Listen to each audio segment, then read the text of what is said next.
बच्चों, welcome back to my channel commerce Adda institute. तो चलिए आज की क्लास में बेटा हम लोग नेक्स्ट टॉपिक हमारे इंडियन इकोनॉमी में पढ़ते हैं जिसका नाम है इंफ्रास्ट्रक्चर। ठीक है, तो आइए स्टार्ट करते हैं बेटा।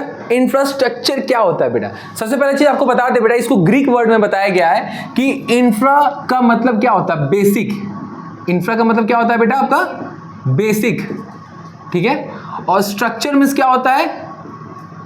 स्ट्रक्चर मींस क्या होता है बेटा आपका? फैसिलिटीज। क्लियर? यानी बेसिक फैसिलिटीज जो हमारी इकोनॉमी को डेवलप करने में या इकोनॉमी को ग्रो करने में जो चाहिए होती है, वो बेसिक फैसिलिटीज को हम लोग क्या बोलते हैं बेटा? इंफ्रास्ट्रक्चर बोलते हैं। ठीक है, देखिए बोला है कि infrastructure refers to all such service, एक ऐसा कई जो भी सर्विस या फैसिलिटीज जो हमारे इकोनॉमी में चाहिए होती है, ठीक है, उसी को हम लोग क्या बोलते हैं बेटा? इंफ्रास्ट्रक्चर बोलते हैं। फिर से बता रहे हैं, जो हमारे इकोनॉमी में जो जो सर्विस हमारी चाहिए होती है, जो जो फैसिलिटीज होती है हमारी इकोनॉमी में बेटा, जो भी सर्विस होता है, जो भी फैसिलिटीज होती है, उन सबको हम लोग इंफ्रास्ट्रक्चर बोलते हैं। ठीक है, अब ध्यान दीजिए बेटा, बात कर रहे हैं हम लोग की ब्रिटिश रूल के समय का, कॉलोनियल रूल के टाइम का। तो कॉलोनियल रूल में ध्यान दीजिएगा कि लॉर्ड डेलहौजी जो थे, दिया है ना, Lord Dalhousie was the founder of the infrastructural develop of the India. यानी भारत में उन्होंने सबसे पहले ही, भारत में सबसे पहले लॉर्ड डेलहौजी ने ही इंफ्रास्ट्रक्चर का विकास किया था, शुरुआत किया था, है ना। उन्होंने ही बेटा जितना भी इंफ्रास्ट्रक्चर जो हमारे भारत में है ना, सब उन्होंने ही लाया है। ठीक है, चाहे रोड हो गया, रेलवेज हो गया, कम्युनिकेशन हो गया, ट्रांसपोर्ट जो भी लाइक। ठीक है, उसके बाद थर्ड पॉइंट है कि आपका ट्रांसपोर्ट कम्युनिकेशन, ये बेटा 1 मार्क्स में पूछता है कि ट्रांसपोर्ट कम्युनिकेशन, एनर्जी यानी बिजली इलेक्ट्रिसिटी, और बैंकिंग यानी फाइनेंस लोन वगैरह, ये सब किसके अंदर आता है बेटा? इकोनॉमिक इंफ्रास्ट्रक्चर में आता है। Clear? Health, education, housing, health, education और हाउसिंग ये किसके अंदर आता है बेटा? सोशल इंफ्रास्ट्रक्चर के अंदर आता है। क्लियर है? समझ गए मेरी बात? ये 1 मार्क्स में बेटा पूछता है। ठीक है, ये जो हमारा ट्रांसपोर्ट, कम्युनिकेशन, एनर्जी या बैंकिंग जो होता है वो हमारे इकोनॉमिक में आता है, हेल्थ, एजुकेशन एंड हाउसिंग वो सोशल में आता है। क्लियर? उसके बाद जो इंफ्रास्ट्रक्चर को इन्होंने लॉर्ड डेलहौजी ने जो डेवलप किया था या जो फाउंड किया था, वो क्यों किया था, क्या रीजन था? The main motive behind such infrastructural development like क्या क्या? Road, railway, ports, water transport, है ना, post and telegraphs was to development of British economy. यानी ब्रिटिश की इकोनॉमी को डेवलप करने के लिए ही लॉर्ड डेलहौजी ने भारत में इंफ्रास्ट्रक्चर को डेवलप किया था। समझ गए? क्यों? क्योंकि उनका जो भी वो सर्विस भारत से ले रहे थे वो और अच्छे से ले सके, उनका काम आसान हो सके, इसीलिए उन्होंने भारत में इंफ्रास्ट्रक्चर को डेवलप किया। बात समझ गए बेटा? क्लियर हो गया? यहाँ तक कोई डाउट इसमें नहीं है? द फॉलोइंग स्टेट, यानी स्टेटमेंट सिचुएशन बता रहा है कि of the infrastructural during the British rule, British rule के समय हमारे इंफ्रास्ट्रक्चर का क्या सिचुएशन था, क्या था? तो 4 पॉइंट से बेटा 4 चीजों को उन्होंने डेवलप किया था: railway, roads, air and water transport and communication. समझ गए? आइए इसको क्लियरली पढ़ते हैं। सबसे पहले बेटा एक चीज ध्यान दीजिएगा, सबसे पहले रेलवे का विकास हुआ था। ठीक है, समझ गया ना? रेलवे से ट्रांसपोर्टेशन को इजीली वे में जल्दी जल्दी एक्सपोर्ट इंपोर्ट करने के लिए ही सबसे पहले शुरुआत उन्होंने रेलवे का फाउंड किया था। और रेलवे सबसे पहले इंट्रोड्यूस कब हुआ था हमारे भारत में? 1850 में। ठीक है, तो यहां तक पहले कर लीजिए, उसके बाद इसको अच्छी समझते हैं। तो चलिए बेटा अब पढ़ते हैं बेटा infrastructure during the British rule के समय। पहला उन्होंने क्या डेवलप किया था? रेलवे। क्या किया था बेटा? रेलवे किया था। रेलवे हमारे भारत में लॉर्ड डेलहौजी जो थे उन्होंने ही लाया था। तो उन्होंने कब लाया था बेटा? 1850 में। लिखा है द मोस्ट इंपॉर्टेंट कंट्रीब्यूशन, सबसे मोस्ट इंपॉर्टेंट, ये 1 मार्क्स से पूछता है, one of the most important contribution britisher के द्वारा हमारे भारत में क्या चीज का था, किस इंफ्रास्ट्रक्चर का था? तो किसका था? रेलवे का था बेटा। तो ये बता, the most important contribution of British rule was to introduce in India क्या? इन 1850, यानी भारत में 1850 में इन्होंने रेलवे को इंट्रोड्यूस किया था। वो सबसे बड़ा कंट्रीब्यूशन था हमारे भारत के लिए। समझ गए मेरी बात? तो ये लाया था। क्लियर हो गया? दूसरा पॉइंट ये बता रहा है कि रेलवे क्या करता है बेटा? रेलवे जो लोग हैं वहां के, वो मतलब वहां जो हमारे जो ब्रिटिशर है उनका लॉन्ग डिस्टेंस को कवर करता है बेटा। तो ये लिखा था railway enabled people to undertake long distance travel. ये लॉन्ग डिस्टेंस ट्रेवल को कवर किया कि नहीं किया बेटा? अगर दूर दूर तक हमको एक्सपोर्ट इंपोर्ट करना है या उनको भी जाना है, आना है, है ना, कई सारे चीज़ों को देखना है, उनके लॉ ऑर्डर को भी समझना है, तो जाना आना पड़ेगा, तो डिस्टेंस को कवर करना पड़ेगा। तो रेलवे वहाँ बहुत अच्छा साबित हुआ था उनके लॉन्ग डिस्टेंस को कवर करने में। उसके बाद railway also promote the foreign trade. किसके फॉरेन ट्रेड? फॉरेन ट्रेड बोले तो क्या होता है? फॉरेन ट्रेड बोलते हैं एक्सपोर्ट इंपोर्ट। तो एक्सपोर्ट इंपोर्ट जो हम फॉरेन ट्रेड कर रहे हैं, विदेशी व्यापार कर रहे हैं, उसको ये रेलवे प्रमोट किया था, पॉजिटिव इफेक्ट आया था। तो ये बेसिकली किसके लिए बेनिफिशियल था? ब्रिटिशर के लिए मोर देन इंडिया। मतलब इंडिया से ज़्यादा, सबसे ज़्यादा बेनिफिशियल ब्रिटिशर के लिए था ड्यूरिंग द कॉलोनियल पीरियड की बात कर रहे हैं, ठीक है। अभी की तो फिलहाल हमारे लिए बहुत अच्छा है। समझ के बेटा, ये रेलवे हमारा पहला इंफ्रास्ट्रक्चर, जो हमारा पहला कंट्रीब्यूशन था हमारे ब्रिटिशर के द्वारा था, बहुत अच्छा, तो ये इन्होंने डेवलप किया था। दूसरा, रोड को लाया था हमारे भारत में, ठीक है। रोड को डेवलप किया गया था ब्रिटिशर के द्वारा। क्यों किया गया था? ये पॉइंट दिमाग में बैठाए रखिएगा बेटा। आर्मी क्या बोला है देखिए, the road world build for mobilising the army rules in India. Bharat में आर्मी रूल्स को लाने के लिए, समझ के, आर्मी रूल्स अपना, जैसे कहते हैं कब्जा, वही कब्जा जो जमा रहे हैं यहाँ के जो ब्रिटिशर्स आर्मी मिलके अपने हमारे भारत के सिटीजन्स पे अपना हक जता रही है, उन लोग पे अटैक करवा रही है, उन लोग पे प्रताड़ित कर रही है, डांट मतलब मार रही है, पीट रही है। तो वो आर्मी रूल्स हमारे भारत में आ रहा है कि नहीं आ रहा? तो उसको लाने के लिए रोड को लाया गया था। समझ रहे? टैंकर ट्रक पूरा आता था कि तुम लड़ाई वड़ाई होगा तो सीधे अटैक किया जाएगा, समझ गए। तो वो आर्मी रूल्स को लाने के लिए रोड को डेवलप किया गया। दूसरा पॉइंट, ये तो कॉमन चीज़ है जो आप जान रहे हैं कि road were developed by the Britisher to facilitate trade by roadways. समझ गए? बाय रोड हमको एक्सपोर्ट इंपोर्ट करना है, फॉरेन ट्रेड करना है, तो उसको डेवलप करने के लिए ये रोड में डेवलप किया गया था। तो कॉमन हो गया, उसमें भी था बेटा, रेलवे में था, ट्रेड को डेवलप करने के लिए भी ट्रेड को डेवलप। लेकिन मेन इसमें क्या है बेटा, यही चीज़ याद रखिएगा, मोबिलाइजिंग द आर्मी। समझ गया ना? उसके बाद है एयर एंड वाटर ट्रांसपोर्ट, है ना। एयर और वाटर ट्रांसपोर्ट करने के लिए हमको इसको डेवलप किया गया, इस इंफ्रास्ट्रक्चर को। तो यहाँ पर सुइस कैनाल की बात आती है ना बेटा। सुइस कैनाल जो बनाया था ना, direct route from India to London था ना। कितना किलोमीटर कवर हुआ था उसमें? 11,600। अब पहले घूम के जाना पड़ता था ब्रिटिशर को, ट्रांसपोर्ट होता था, कितना लगता था उसमें? 19,800, है ना, 19,000, ठीक है। तो वो हमारा घूम के जाना पड़ता था, उस पर ज़्यादा डिस्टेंस लगता था। लेकिन यहाँ पर क्या हुआ था कि सुइस कैनाल का हुआ था। सुइस कैनाल के बारे में एक और चीज़ हम बता दें बेटा, आप बताए भी थे कि स्विस कैनाल क्या करता है। ये एक ऐसा कैनाल है जो आर्टिफिशियल है, मतलब कि ये ऐसा नेचर के द्वारा नहीं बना है बेटा। ये कैनाल ये ह्यूमन ने बनाया है, पत्थरों को, पहाड़ों को तोड़ के एकदम बीच से कैनाल बनाया गया। आर्टिफिशियल कैनाल भी इसको कहते हैं, जो मैन मेड है। This is called Swiss canal, जो for the development of foreign trade को डेवलप करने के लिए बनाया गया था, है ना बेटा। तो ये भी हमारे किसके अंदर, एयर एंड वाटर इंफ्रास्ट्रक्चर के अंदर आएगा बेटा, इसको डेवलप करने के लिए बनाया गया था। लेकिन हाँ, ये ब्रिटिशर के लिए इतना अच्छा साबित नहीं हो पाया था इसके कंपेयर में, मतलब हुआ था, लेकिन जब ये दोनों को डेवलप किया गया ना, तो उनको ये ज़्यादा अच्छा लगा था। ये बहुत ईजिली में फटाफट ज़्यादा हो जा रहा था। बात समझे मेरी बात ना? क्लियर है बेटा? तो बता रहा क्या है, the British government took the major for developing the water and air transport for the purpose of the colonial growth. मतलब कॉलोनियल ग्रोथ को डेवलप करने के लिए, फॉरेन ट्रेड को डेवलप करने के लिए air and water infrastructure development किया गया था। क्लियर हो गया बेटा यहाँ तक 3, ठीक है। उसके बाद हम लोग पढ़ेंगे कम्युनिकेशन, यहाँ तक कर लीजिए, इरेज कर दें। तो ठीक है बेटा, उसके बाद हम लोग लास्ट इंफ्रास्ट्रक्चर का हमारा लास्ट जो हमारा पढ़ते हैं टॉपिक है कम्युनिकेशन बेटा, है ना। 4 चीज़ें थी ना बेटा, 4 चीज़ को डेवलप किया गया था इंफ्रास्ट्रक्चर में। पहला था railway, road, air and water transport and then communication. तो कम्युनिकेशन बेटा आप जान लीजिए, कम्युनिकेशन में जान लीजिए बेटा, द पोस्ट एंड टेलीग्राफ जो है, ये were the most means of communication, मतलब मोस्ट पॉपुलर है ये बेटा कम्युनिकेशन का, मतलब कम्युनिकेशन का सबसे मोस्ट पॉपुलर इंफ्रास्ट्रक्चर फैसिलिटी है। समझ गए? कौन सा बेटा? पोस्ट और टेलीग्राफ। क्लियर? ये 2 चीज़ मोस्ट इंपॉर्टेंट बेटा, इसको ध्यान दीजिएगा। करा कि एक चीज़ ये तो समझ गए। उसके बाद ये एक्ट बेटा जरूर ध्यान दीजिएगा, 1 मार्क्स में पूछता भी है कि न्यू पोस्ट ऑफिस एक्ट 1854 में हुआ था। कब हुआ था मान्य? 1854 में न्यू पोस्ट ऑफिस एक्ट हुआ था, ठीक। उसके बाद पोस्ट क्या होता है बेटा? The organisation for collecting and dealing, collect करना, डील करना with a letter and package. Letter और पैकेज के थ्रू हम क्या करते हैं प्रिया? कलेक्ट करते हैं या उनको डील करते हैं। समझ गए? ये होता है पोस्ट। क्या होता है बेटा? पोस्ट होता है। टेलीग्राफ क्या होता है? A method of sending message over long distance by using wire that carry electrical signal. मतलब हमारा जो टेलीग्राफ है वो क्या है, मोस्ट इंपॉर्टेंट बोल सकते हैं, हमारा पॉपुलर फेमस हमारा जो कम्युनिकेशन है, जिसमें हम लोग क्या करते हैं, मैसेज को सेंड करते हैं, लॉन्ग डिस्टेंस तक सेंड करते हैं by the help of wire. किसके थ्रू बेटा? वायर के हेल्प के थ्रू हम लोग सेंड करते हैं, जिसमें कैरी करता है इलेक्ट्रिकल सिग्नल चाहिए होता है हमारा कम्युनिकेट करने के लिए इस फैसिलिटी में, टेलीग्राफ में। ये हमारे कम्युनिकेशन का सबसे मोस्ट इंपॉर्टेंट है, ध्यान दीजिएगा। समझ गए मेरी बात ना? क्लियर? यहाँ तक क्लियर हो गया? पोस्ट और टेलीग्राफ यही हमारा कम्युनिकेशन में आता है, फेमस कम्युनिकेशन है।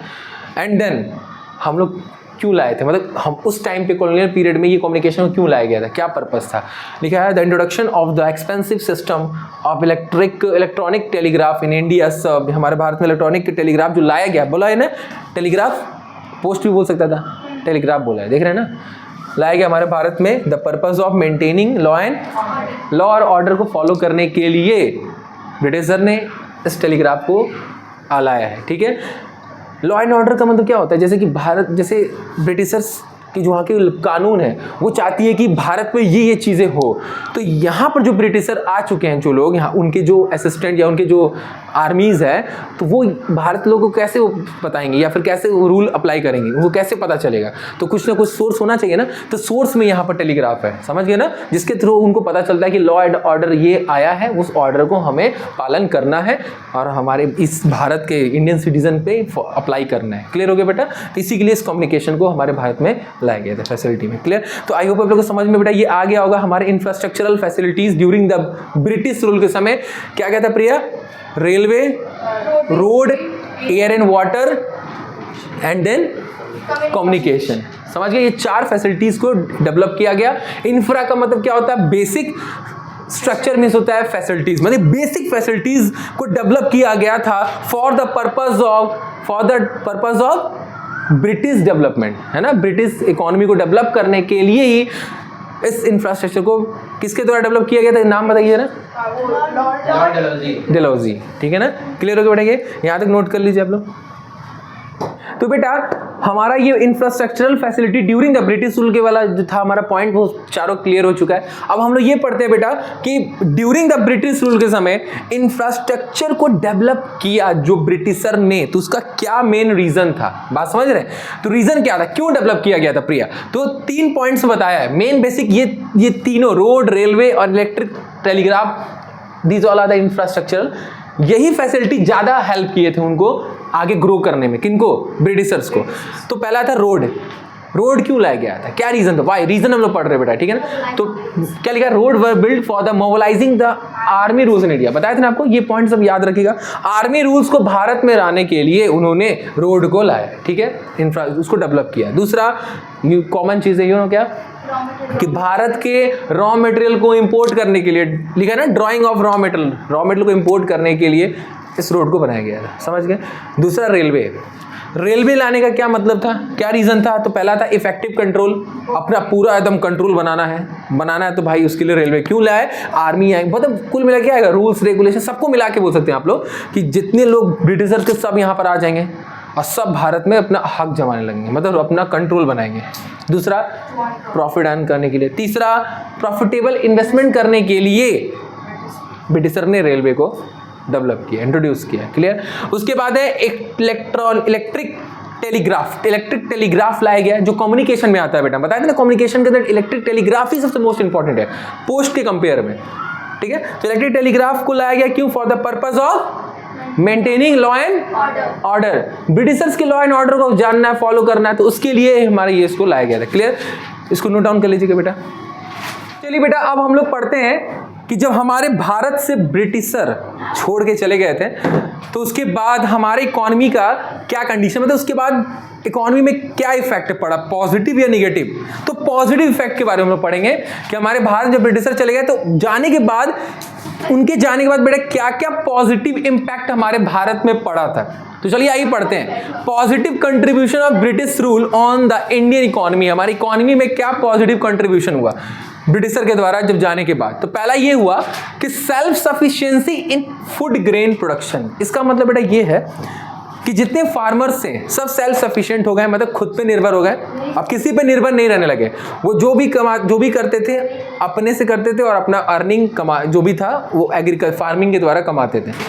तो उन्होंने ये देखा कि ब्रिटिशर जब थे तो उन्होंने क्या किया था कि हमारे एग्रीकल्चर को कॉमर्शियलाइज कर दिया था, मतलब बिजनेस बना दिया था, मतलब फूड क्रॉप को कैश क्रॉप में कन्वर्ट करके कॉमर्शियलाइज कर दिया गया था। तो ये टेक्निक हमारे भारत के फार्मर्स लोग भी यूज करने लगे क्योंकि इससे ज्यादा फायदा दिख रहा था, क्योंकि हमें फायदा चाहिए था, तो फूड ग्रेन्स में हमको ज्यादा फायदा चाहिए था। तो इसीलिए इस टेक्निक को भी फार्मर ने अडॉप्ट किया और अप्लाई किया कि उन्होंने भी अपने एग्रीकल्चर को, अपने फार्मिंग को कॉमर्शियलाइज कर दिया। ठीक है बेटा, तो ये पॉजिटिव इफेक्ट पड़ा है। चलिए आइए इसको पढ़ते हैं, हम तो ऐसे ही बता दिए। जरा देखते हैं forced commercialisation in Indian agriculture. हमारे भारत के कृषि में जो कॉमर्शियलाइज को फोर्स किया गया है अंडर द ब्रिटिश रूल के समय, टू ग्रेजुअली, जिसने क्या कर दिया है, पूरे फार्मर्स के आउटलुक को बदल के रख दिया है। फार्मर्स का आउटलुक बदल गया बेटा। आउटलुक बोले तो होता है कि उनका लाइफस्टाइल बदल गया, उनका पूरा पैटर्न बदल गया, जिसके कारण अच्छा पॉजिटिव इफेक्ट पड़ा। ये पूरा नहीं पड़ा है, अच्छा पड़ा, उनका ग्रोथ हुआ है बेटा। मेन में क्या चाहिए, कोई फील्ड में अगर हम काम करें तो उसमें हमको ग्रोथ चाहिए। कोई भी जगह आप जाएंगे, जैसे स्कूल में पढ़ रहे हैं या कहीं भी काम कर रहे हैं, तो ग्रोथ चाहिए ना। तो वही चीज़ है कि उनका फार्मर्स का आउटलुक चेंज हुआ, इसीलिए उन्होंने क्या किया, इस टेक्निक को यूज़ किया। Second point. दूसरा क्या इफेक्ट पड़ा, better means of transportation. Transportation facility भी जो ब्रिटिशर्स के द्वारा दिया गया था, जिसको रोड एंड रेलवेज कहते हैं, वो फैसिलिटी भी हमारे भारत के लिए बहुत अच्छा साबित हुआ, बहुत अच्छा पॉजिटिव इम्पैक्ट पड़ा, कि जिससे हमारा हर ट्रांसपोर्टेशन ईजिली वे में होने लगा, कम कॉस्ट में। ठीक है, तो ये हमारे लिए अच्छा इफेक्ट पड़ा। जरा देखिए क्या लिखा है, the development of road and railways provided cheap and rapid transport. बहुत सस्ता और रैपिडली ट्रांसपोर्ट सिस्टम था। And also developing the social and economical infrastructure, जिसने क्या कर दिया, हमारे सोशल और हमारे इकोनॉमिकल इंफ्रास्ट्रक्चर को बदला। अभी हम आप लोगों को पढ़ाए थे इससे पहले कि इकोनॉमिकल इंफ्रास्ट्रक्चर में क्या क्या आता है और सोशल इंफ्रास्ट्रक्चर में क्या क्या आता है, तो उसको बदल के डेवलप कर दिया बेटा, ये ट्रांसपोर्टेशन वाला facility.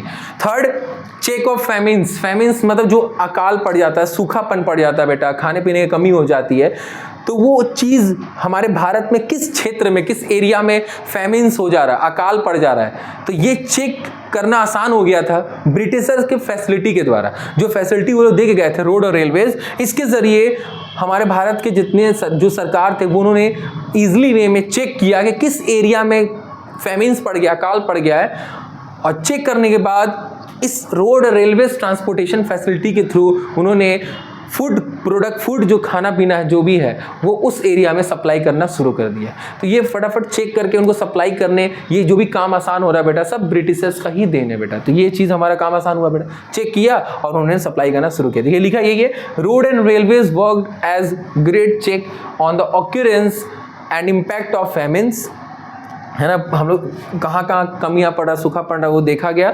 And food supply could be transported to be affected area in case of droughts. जहाँ भी जिस एरिया में ड्रॉट्स पड़ा है, सूखापन पड़ा है, उस एरिया में सप्लाई होना स्टार्ट हो गया। ठीक है, चेक करने के बाद। तो ये चीज़ हमारा काम आसान हुआ ब्रिटिशर्स के द्वारा, ये पॉजिटिव कंट्रीब्यूशन था, है ना मान्य। उसके बाद है fourth, shift to monetary exchange. हमारे भारत में बेटा बार्टर सिस्टम का सिस्टम यूज होता था। मनी हमारे भारत में कब आया पता है, ब्रिटिशर्स के द्वारा, वही देन, उन्हीं का देन है। उन्होंने क्या किया, हमारे बार्टर सिस्टम को मॉनेटरी सिस्टम में कन्वर्ट किया। पहले होता था सामान के बदले सामान, exchange of goods for goods, लेकिन नाउ हम लोग क्या करते हैं, जो भी एक्सचेंज करते हैं उसमें मनी आता है। कॉमन क्या होता है इसमें, मनी। ठीक है बेटा, तो ये ब्रिटिशर्स का ही देन है। देखिए लिखा भी है, the Britishers rule help to Indian economy to shifting from barter system, जिसमें एक्सचेंज होता था गुड्स फॉर गुड्स के लिए, उसको किस में चेंज कर दिया, मॉनेटरी सिस्टम में चेंज कर दिया। ठीक है मान्य, क्लियर है बेटा। ये हमारा फोर्थ पॉइंट, मॉनेटरी सिस्टम लाने का, जो ब्रिटिशर्स का देन है। एंड फिफ्थ है इफेक्टिव एडमिनिस्ट्रेटिव सेटअप। एडमिनिस्ट्रेटिव का मतलब क्या होता है, ऑफिस, समझ गया ना, कैबिन ऑफिस। तो जो भी अगर हमारे भारत में संविधान बन रहा है, रूल्स बन रहा है, रेगुलेशन बन रहा है, कोई भी चीज़ बनाया जा रहा है पॉलिटिशियन के द्वारा, लीडर्स के द्वारा, तो वो ऐसा नहीं कहीं भी बना देंगे। ब्रिटिशर्स उनका अलग से खुद का एक ऑफिस बनाया जब थे तो उसमें बनाए थे, और वो आइडिया हमारे भारत के लिए बहुत अच्छा साबित हुआ। तो हमारे भारत में जो भी पॉलिटिशियन है, जो भी प्लानर्स हैं, उनके लिए एक अलग से ऑफिस रखा गया है, जहाँ पर वो अपना सेमिनार करते हैं, मीटिंग करते हैं, जो भी नियम कानून हमारे भारत के लिए होता है वो वहीं डिसाइड होता है। तो ये एडमिनिस्ट्रेटिव टेक्निक जो था ये किसका देन है बेटा, ब्रिटिशर्स का ही देन है, ठीक है। ये पॉजिटिव कंट्रीब्यूशन बेटा ये एग्जाम में आता है, ध्यान दीजिएगा। देखिए क्या बोला है इफेक्टिव वाले में, the British government in India, जो भारत में थी जब थे तो उन्होंने छोड़ दिया, लेफ्ट किया N efficient system of administration. Administration का एफिशिएंट सिस्टम जो था, जो एडमिनिस्ट्रेटिंग सिस्टम है जो ऑफिस वाला, वो जाते जाते ये छोड़ के ये भी गए थे कि ये टेक्निक ऐसा होता है, ठीक है। तो दिस ये क्या बोला आगे second point, this serve as a readymade system, एक ऐसा सिस्टम है, रेडीमेड सिस्टम है जिसमें एक जो भी हमारे सिस्टम है उसके अंदर क्या होता है, किसके लिए बेसिकली ये है, for our politician and planner, जो भी प्लानर और पॉलिटिशियन है उनके लिए ये बनाया गया है बेसिकली। समझ गए मेरी बात ना बेटा। ये एडमिनिस्ट्रेटिव सेटअप था जो ये ऑफिस, ये बेसिकली किसके द्वारा दिया गया था बेटा, ब्रिटिशर्स के द्वारा दिया गया था, ताकि जो भी चीज़ बने, जो भी नियम कानून हो, जो भी डिसाइडिंग हो, प्लानिंग हो, वो उस ऑफिस के अंदर हो, एडमिनिस्ट्रेशन के अंदर हो। समझ गए, क्लियर होगा बेटा। ये पॉजिटिव कंट्रीब्यूशन था ब्रिटिशर्स द्वारा। तो हमको लगता है कि ब्रिटिशर्स के जाने के बाद हमारे भारत में कुछ अच्छी चीज़ें भी आई थी उनके द्वारा, गई तो सब कई सारी चीज़ें थी, लेकिन आई भी थी बहुत सारी अच्छी चीज़ें, ठीक है बेटा। तो इसको नोट कर लीजिएगा आप लोग। तो आइए बेटा उसके बाद हम लोग पढ़ते हैं बेटा कि इंडियन इकोनॉमी का क्या सिचुएशन था on the eve of independence के समय। मतलब हमारा जो भारत आज़ाद होने के शाम, जब भारत आज़ाद हुआ तो उस समय हमारे इंडियन इकोनॉमी का क्या सिचुएशन था, हम लोग किस किस नाम से अपनी इकोनॉमी को जानते थे उस समय ब्रिटिश रूल के समय, ईव ऑफ इंडिपेंडेंस के समय। तो पहला बोल रहा है बेटा कॉलोनियल इकोनॉमी। बेटा ये 1 मार्क्स से पूछता आकाश, ध्यान दियो बेटा। इसको कॉलोनियल इकोनॉमी भी कहा जाता था मान्य, क्यों, क्योंकि यहाँ पर पूरा कॉलोनी का राज था। किस कॉलोनी का, ब्रिटिशर का राज था। समझ गए मेरी बात ना। देखिए लिखा है ना कि they encourage commercialisation of Indian agriculture. उन्होंने क्या किया, हमारे इंडियन एग्रीकल्चर को कॉमर्शलाइज कर दिया, to transfer Indian economy into the British economy. उन्होंने क्या किया, हमारे इंडियन इकोनॉमी को पूरा ब्रिटिश इकोनॉमी बना दिया ना बेटा। So this was reason that Britisher was known as ruler. इसीलिए बेटा हम लोग ब्रिटिशर को क्या बोलते हैं, अंशिका, ब्रिटिशर क्या बोलते हैं, ruler, and Indian was known as colonies. देखिए कॉलोनियल इकोनॉमी का मतलब क्या होता है कि कॉलोनी का रूल, यानी कि जो ब्रिटिशर है वो रूलर है और हम लोग क्या है, कॉलोनीज है। रूलर का ही रूल फॉलो करते हैं कॉलोनीज, समझ गए ना। इसलिए यहाँ पे इसको एक्सप्लेन किया है कि जो ब्रिटिशर है उनको रूलर बोलते हैं, जो रूल जमाते हैं, और कॉलोनी जो फॉलो करते हैं, समझ गए। तो इसीलिए हम ईव ऑफ इंडिपेंडेंस को जब उस समय जब हमारे भारत का इंडियन इकोनॉमी को हम लोग कॉलोनियल इकोनॉमी के नाम से भी जानते थे बेटा। ये 1 मार्क्स में पूछता है, ठीक है, पहला हो गया। दूसरा, हम अपने इकोनॉमी को बेटा सेमी फ्यूडल इकोनॉमी भी कहते थे।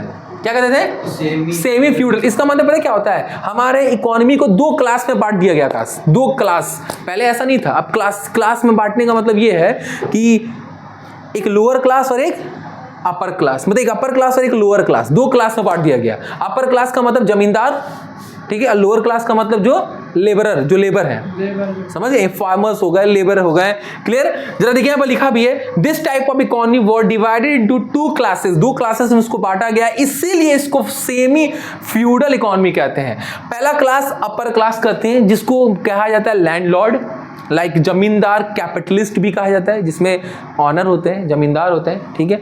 और दूसरा जो क्लास है उसको लोअर क्लास कहते हैं। लोअर क्लास में जो टीनेंट्स, जो किराए पे लेके या फिर मतलब जो अंडर में काम कर रहे हैं, जस्ट लाइक पुअर फार्मर, जो गरीब फार्मर है, जिनके पास ना जमीन है, जायदाद है, वो किसी के अंडर में, जमींदार के अंडर में काम कर रहे हैं। या फिर ऐसे फार्मर जिनका जमीन छीन लिया गया हो और उन्हीं के जमीन में हक जमा के उनसे काम करवाया गया हो, ठीक है। और लेबरर, जो लेबर्स होते हैं, मजदूर। क्लियर हो गया बेटा। तो इसीलिए इसको सेमी फ्यूडल इकोनॉमी भी कहते थे बेटा। हमारे ईव ऑफ इंडिपेंडेंस के समय हम अपने भारत को इकोनॉमी को किस किस नाम से जानते थे, पहले कॉलोनी इकोनॉमी। कॉलोनियल इकोनॉमी का मतलब होता है कि ऐसा इकोनॉमी जिसमें ब्रिटिशर अपना हक जमाते हो, यानी कि ब्रिटिशर जिसे रूलर कहते हैं, और हमारे भारत को क्या कहते हैं, कॉलोनीज। कॉलोनी इकोनॉमी का मतलब होता है कि ऐसा इकोनॉमी जिसमें रूलर हक जमा रहा हो, जिसपे जो कॉलोनीज हैं, तो कॉलोनीज को बोल सकते हैं इंडिया, और रूलर जो रूल जमा रहे हैं वो हो गए ब्रिटिशर, इसीलिए इसको कॉलोनियल इकोनॉमी कहते हैं। दूसरा सेमी फ्यूडल इकोनॉमी मतलब ऐसा इकोनॉमी जिसको 2 क्लास में बांट दिया गया। 2 क्लास मतलब एक अपर क्लास और एक लोअर क्लास। अपर क्लास में होते जमींदार या कैपिटलिस्ट, लैंडलॉर्ड्स, और लोअर क्लास में होते पुअर फार्मर्स या लेबर्स। क्लियर हो गया बेटा, या इसको टीनेंट्स बोलते हैं, समझ गए। थर्ड बेटा है स्टैग्नेंट इकोनॉमी। उस समय उस इकोनॉमी को एक और नाम से भी जानते थे, स्टैग्नेंट इकोनॉमी का मतलब ऐसा इकोनॉमी जो अब ग्रोथ नहीं कर रहा था, जो रुक गया था। याद करिए ये वर्ड हम लोग पढ़े थे उसमें एग्रीकल्चर में, है ना, during what is the main reason of stagnant of Indian agriculture during the British rule, कि ब्रिटिश रूल के समय हमारा इंडियन एग्रीकल्चर स्टैग्नेंट क्यों हो गया? स्टैग्नेंट मतलब रुक जाना, स्थिर हो जाना। तो स्टैग्नेंट इकोनॉमी ऐसा इकोनॉमी होता है जो रुक जाता है, ग्रोथ नहीं करता है। तो हम क्या उस समय ग्रोथ कर पा रहे थे? नहीं कर पा रहे थे, तो इसलिए उसको स्टैग्नेंट इकोनॉमी भी कहते हैं। देखिए लिखा भी है, an economy that is growing at a very low rate, ऐसा इकोनॉमी जिसमें ग्रो बहुत धीरे धीरे क्रीपिंग की तरह ग्रोथ कर रहा है। क्रीपिंग मतलब रेंगते हुए धीरे धीरे धीरे धीरे धीरे ग्रोथ कर रहा था, इसलिए इसको स्टैग्नेंट इकोनॉमी कहते हैं। Second point, Indian was the stagnant economy mainly in the agriculture. Basically क्यों कहा था? क्योंकि एग्रीकल्चर भी हम बोले भी थे आपको कि हमारे एग्रीकल्चर को लेके इसको स्टैग्नेंट वर्ड यूज किया गया है कि रुक गया। क्यों रुका है? क्योंकि एग्रीकल्चर रुक गया है, क्योंकि हमारे कंट्री का जो मेन सेक्टर जो था, सबसे ज्यादा वर्क फोर्स किस पे थी? एग्रीकल्चर का, तो वो धीरे था, तो इसीलिए इसको स्टैग्नेंट किया। क्लियर है बेटा? एंड नाउ बैकवर्ड इकोनॉमी, हमारा इकोनॉमी एकदम बैकवर्ड हो गया था, हम पीछे जा रहा था ना बेटा। क्या रीजन था बैकवर्ड इकोनॉमी होने का? क्यों पीछे जा रहा था? देखा है, the Indian economy was backward and under developed due, under develop मतलब बहुत पीछे होगा। क्यों? कारण क्या? ड्यू टू, क्यों? रीजन क्या बेटा? सब कुछ जानते हैं आप लोग, low level of productivity, production बहुत लो हो गया था एग्रीकल्चर का, है ना। दूसरा हाई बर्थ रेट, नहीं, दूसरा ट्रेडिशनल मेथड ऑफ एग्रीकल्चर, हमारे एग्रीकल्चर का जो मेथड था बहुत ओल्ड पैटर्न हम लोग यूज करते थे, पुराना मेथड यूज कर, ट्रेडिशनल मेथड यूज करते थे, मॉडर्न मेथड नहीं था कोई। थर्ड, लो पर कैपिटा इनकम, हर पर्सन का इनकम, हर फार्मर, हर व्यक्ति का इनकम बहुत कम था, लो था। उसके बाद high birth rate and death rate, जितने ज्यादा लोग जिंदा और इतने ज्यादा लोग मर रहे थे। याद करिए, इसका एक परसेंटेज रेट बताए थे, 48% मान लीजिए बर्न हो रहे हैं तो 40% लोग मर रहे हैं, यानी कि अगर पूछा जाए सर्वाइवल रेट कितना होगा तो 8% होगा ना बेटा। उसके बाद last extremely low literacy rate, यानी जो पढ़े लिखे लोग थे बहुत कम थे। कितने थे पता है आपको? सिर्फ 16% लोग पढ़े लिखे थे, जिसमें से सिर्फ 7% महिला थी। समझ गए बेटा ना? मतलब अराउंड अगर देखा जाए तो 84% थे ना बेटा, याद करिए 84% लोग अनपढ़ थे, तो बहुत कम था बेटा लिटरेसी रेट। समझ गए? तो इन सब के वजह से हमारा इकोनॉमी को बैकवर्ड इकोनॉमी भी उस टाइम कहते थे। ये चारों के बेटा यहां तक नोट करिए, उसके आगे 2 पॉइंट और लिखवाएं। चलिए बेटा, उसके बाद हम लोग आखिरी के 2 हम लोग पढ़ते हैं अपने इकोनॉमी, हमारे इंडियन इकोनॉमी के बारे में। On the eve of independence, हमारे भारत आज़ाद होने के साम उस समय हम अपने इकोनॉमी को और किस नाम से जानते थे? अभी तक हम लोग ने 4 पॉइंट पढ़ा हमने, लास्ट आपका 2 है, 5वां और 6वां। 5वां बेटा आपका ये है डेप्लीटेटेड इकोनॉमी। हम इसको डेप्लीटेटेड इकोनॉमी या डेप्रिसिएट इकोनॉमी के नाम से भी जानते थे बेटा। क्यों? क्योंकि इस ब्रिटिश जब हमारे भारत में थे, कॉलोनियल रूल जब हमारे भारत में था आकाश, तो उस समय क्या था बेटा कि हमारे इकोनॉमी में जितने भी रिसोर्स था बेटा, उस रिसोर्स को उन्होंने गलत यूज किया, पूरा अपने फेवर में यूज किया कि नहीं किया बेटा? हमारे पास जो भी रिसोर्स था उस रिसोर्स को उन्होंने अपने फेवर में यूज किया, अपने ब्रिटिश इकोनॉमी को डेवलप करने के लिए। और हमारी इकोनॉमी में जो भी फैसिलिटीज या जो भी चीज की रिक्वायरमेंट थी, हमारे इकोनॉमी को ग्रोथ करने के लिए जो भी चीज की रिक्वायरमेंट थी, या फिर रिसोर्स को सही करने के लिए जो भी चीज की रिक्वायरमेंट थी, वो भी चीज उन्होंने नहीं दिया। मतलब उन्होंने कोई भी इन्वेस्टमेंट अपने तरफ से नहीं किया।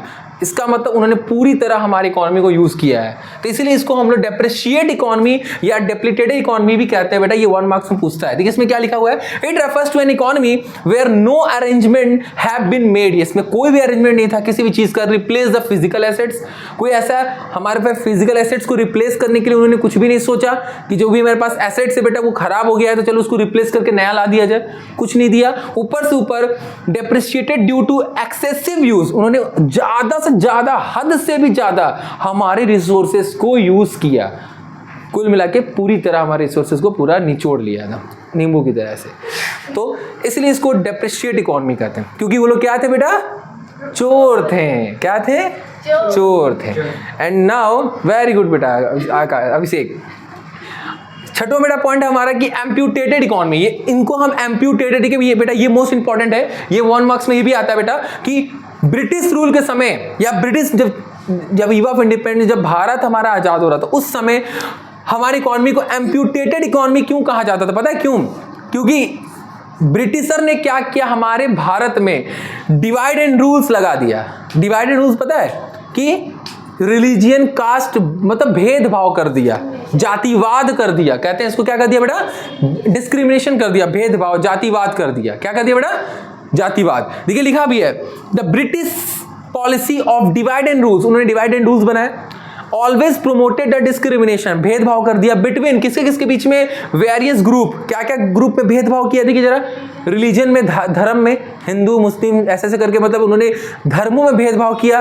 ये भी पता किसका देन है, ब्रिटिशर का देन है। हम लोग हिंदू को कहते हैं ना कि ब्लेम कर देंगे, हिंदू ने ये सब उन्होंने ही किया था।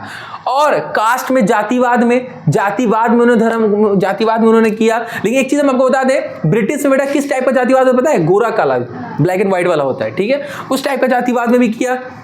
अब भारत में कई सारे जातिवाद होते हैं।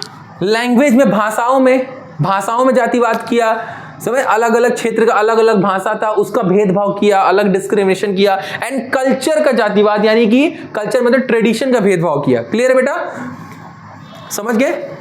तो इन सब के कारण बेटा हमारा क्या था कि हमारा इंडियन इकोनॉमी एकदम पूरी तरह खराब हो चुका था। मतलब हमारे इंडियन इकोनॉमी को किस किस नाम से जाना जाता था, ये हमारे इकोनॉमी का नाम दिया हुआ है। तो आज बेटा हमारा ये चैप्टर कंप्लीट हो गया। आई होप आपको बेटा वीडियो ये पसंद आया हो, तो आप इसको ज़्यादा शेयर करिए, और जो नए लोग आए हैं मेरे चैनल पे उसको सब्सक्राइब करिए, और पसंद आए तो उसको लाइक जरूर करिए बेटा। तो और ये बताना चाहते हैं कि ये चैप्टर तो कंप्लीट हो गया, उसके बाद मैं एक वीडियो अपलोड करूंगा, उसमें इस चैप्टर का जो भी डाटा है, यानी जो ईयर है, वो मैं अपलोड करूंगा, जिससे हर एक चैप्टर में आपको वो डाटा मिलते रहे। क्योंकि इंडियन इकोनॉमी के लिए सबसे मोस्ट इंपॉर्टेंट क्या है बेटा, डाटा। तो वो चीज़ मैं आपको हर चैप्टर जब पढ़ा लूंगा तो एंड में उसको देता जाऊँगा।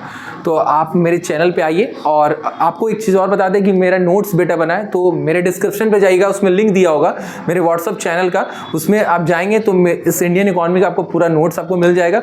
उसको नोट्स को लीजिए और नोट डाउन करिए और अपना अच्छे से तैयारी करिए। Best of luck, all the best. फिर मिलते हैं हम लोग बेटा नेक्स्ट वीडियो में इसी एनर्जी के साथ और नेक्स्ट चैप्टर में। तब तक के लिए बाय बाय, टेक केयर।